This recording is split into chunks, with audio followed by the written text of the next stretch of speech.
Hello बच्चों, good morning. पिछली video में हम लोगों ने कक्षा 5 के कलरव अर्थात हिंदी विषय के अंतर्गत भक्ति नीति माधुरी नामक पाठ में तुलसीदास जी के दोहों के बारे में पढ़ा था। आज की इस वीडियो में हम लोग रसखान जी के कुछ पदों के बारे में पढ़ेंगे और उनका भावार्थ भी देखेंगे। पद शुरू करने से पहले हम रसखान जी के विषय में कुछ जान लेते हैं।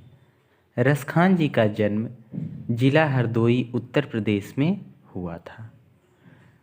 रसखान जी परम श्री कृष्ण भक्त थे। इन्होंने अपनी कृतियों में श्री कृष्ण के विविध रूपों का सुंदर वर्णन किया है। इनकी रचनाओं में सुजान रसखान, प्रेम वाटिका, रसखान शतक आदि प्रमुख रचनाएं हैं। तो चलिए शुरू करते हैं। धूरी भरे अति शोभित श्याम जु तैसी बनी सिर सुंदर चोटी, खेलते खाते फिरे अंगना पग पैजनी बाजती पीर कछोटी।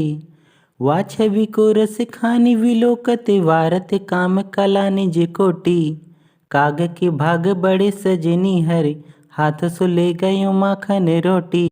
या लकुटी अरु कामरिया पर राजती हूँ पुर के तज डारो। आठहु सिद्धि नौ निधि के सुख, नंद की गाय चराय बिसारो। नैनन तेरस खानी जब ब्रज के बन बाग तड़ाग निहारो। कोटि के एकल धौत की धाम, करीले की कुंजन ऊपर वारो।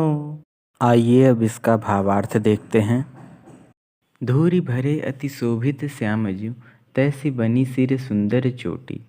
रसखान जी भगवान श्री कृष्ण के बाल रूप का वर्णन करते हुए कहते हैं कि धूल मिट्टी से भरे हुए श्री कृष्ण अत्यंत ही सुंदर लग रहे हैं।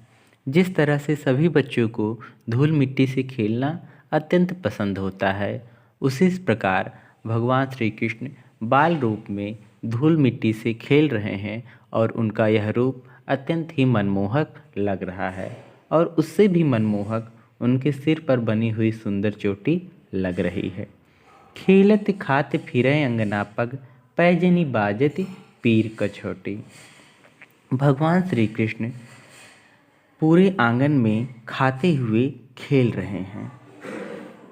बच्चों को एक जगह बड़ों की तरह बैठकर खाना पसंद नहीं होता, तो माताएं उनको खेलते समय ही भोजन करा देती हैं। वे भोजन का एक एक निवाला खाते रहते हैं और खेलते रहते हैं। इसी तरह माता यशोदा भी भगवान श्री कृष्ण को भोजन करा रही हैं और वो भोजन करते हुए पूरे आंगन में खेल रहे हैं।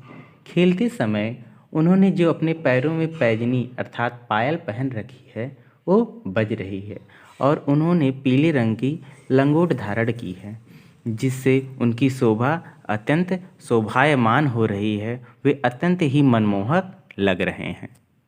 वा छवि को रसखान बिलोकत, वारत काम कला निज कोटि। रसखान जी कहते हैं कि श्री कृष्ण के इस छवि को देखकर करोड़ों कलाओं के स्वामी कामदेव, जो कि सुंदरता के देवता हैं, वे भी अपनी सभी कलाएं उन पर न्यौछावर करने को तैयार हो जाएं। काग के भाग बड़े सजनी हरि, हाथ सो ले गयो माखन रोटी। रसखान जी कहते हैं कि उस कौवे के भाग्य बहुत ही बड़े हैं। वह कौवा कितना भाग्यशाली है जो भगवान श्री कृष्ण के हाथ से माखन रोटी ले गया, अर्थात उसे भगवान की कृपा पात्र बनने का सौभाग्य प्राप्त हुआ। या लकुटी अरु कामरिया पर, राज तिहु पुर के तज डारो। इस पद में रसखान जी ने श्री कृष्ण के किशोरावस्था का वर्णन किया है।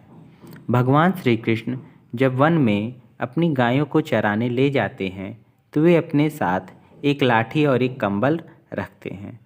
तो रसखान जी कह रहे हैं कि इस लाठी और कंबल के लिए तो मैं तीनों लोकों का राजपाठ भी न्यौछावर कर दूं। आठों सिद्धि नौ निधि के सुख, नंद की गाय चराए बिसारो। रसखान जी कह रहे हैं, यदि मुझे नंद जी की उन गायों को चराने का मौका मिले तो मैं 8 प्रकार की सिद्धियां और 9 प्रकार की निधियां अर्थात सभी प्रकार के सुख वैभव का त्याग कर दूं और उन्हें भूल जाऊं। नैनन ते रसखानी जबै ब्रज के बनबाग तड़ाग निहारो। रसखान जी कहते हैं कि वह वक्त कब आएगा जब मुझे स्वयं अपनी आँखों से ब्रज के वनबाग और तालाबों को निहारने का सौभाग्य प्राप्त होगा, जहाँ श्री कृष्ण अपने बचपन और किशोरावस्था का दिन व्यतीत किए थे। कोटि एक कलधौत की धाम, करील के कुंजन ऊपर बारों। अंत में रसखान जी कहते हैं कि करील, जो कि एक कांटेदार पौधा होता है, जो ब्रिज के क्षेत्र में काफ़ी ज़्यादा देखने को मिलता है। तो रसखान जी कह रहे हैं कि मैं करील के झुरमुटों पर करोड़ों सोने के घर भी न्यौछावर करने के लिए तैयार हूँ। धन्यवाद बच्चों। अगले वीडियो में हम लोग एक नई कविता के साथ उपस्थित होंगे। यदि आप लोगों को हमारा वीडियो पसंद आया हो तो इसे लाइक और कमेंट करें और हमारे चैनल को सब्सक्राइब करें तथा बेल आइकन को क्लिक करना बिल्कुल भी ना भूलें, ताकि हमारे आने वाले वीडियो के नोटिफिकेशन आपको टाइम टू टाइम मिलते रहें। Thank you.